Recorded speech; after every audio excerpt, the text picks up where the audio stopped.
तर आणखीन एक महत्त्वाची बातमी येते बिहारमधून। इथल्या राजकीय हालचालींना जोरदार वेग आलाय। बिहारमध्ये मुख्यमंत्री नितीश कुमार राजीनामा देण्याच्या तयारीत आहेत। आमदारांसोबतच्या बैठकीनंतर नितीश कुमार राजीनामा देणार। सकाळी 10 वाजता नितीश कुमार यांची आमदारांसोबतची बैठक जी आहे ती पार पडेल। नितीश कुमार एनडीए मध्ये जाण्याची शक्यता आहे। आज शपथविधी होण्याची सुद्धा शक्यता वर्तवण्यात येते। अधिक माहिती या संदर्भात घेणार आहोत। संदीप राजगोळकर आमचे प्रतिनिधी आपल्या सोबत जोडले गेलेत। संदीप, यामध्ये भाजपने एक मोठी अट ठेवलेली आहे आधी राजीनाम्याची असंही कळते, काय सध्याचे अपडेट्स? एनडीएमध्ये सहभागी असलं तर ही अट भाजपला आहे। काही वेळातच म्हणजे 10 वाजता ही बैठक होणार आहे। दुसरीकडे जेडीयू आणि भाजपच्या आमदारांची देखील एक बैठक होणार आहे। त्यामुळे 3 बैठका महत्वाच्या पातळीमध्ये होणार आहेत असं म्हणता येईल। आणि पहिल्यांदा आता नितीश कुमार जे त्यांच्या आमदारांसोबत जी बैठक घेणार आहेत त्या बैठकीमध्ये नेमकं काय होतं हे बघावं लागेल।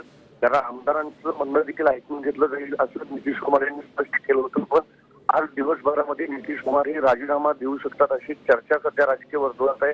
आणि त्यानंतर तात्काळ आज संध्याकाळी पुन्हा नव्यानं शपथविधी एनडीए सोबत म्हणजे भाजप सोबत नितीश कुमार हे घेऊ शकतात अशी देखील शक्यता वर्तवली जाते। मात्र आपण जर पाहिलं तर इंडिया आघाडीची बैठक जी आहे ती पाटण्यामध्ये पहिली झाली होती। नितीश कुमार हे त्या बैठकीचे निमंत्रक होते आणि त्यानंतर देखील बिहारमध्ये एक मोठा राजकीय हा भूकंप झालेला असं म्हणता येईल। कारण नितीश कुमार हे इंडिया आघाडीमधून बाहेर पडून आता एनडीए मध्ये सहभागी होणार आहे।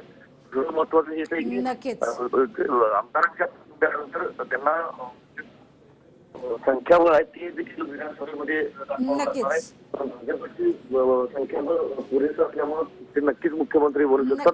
पण आता आमदारांसोबत जी बैठक होईल त्या बैठकीनंतरच संपूर्ण चित्र स्पष्ट होणार। धन्यवाद या संपूर्ण सविस्तर माहितीसाठी संदीप।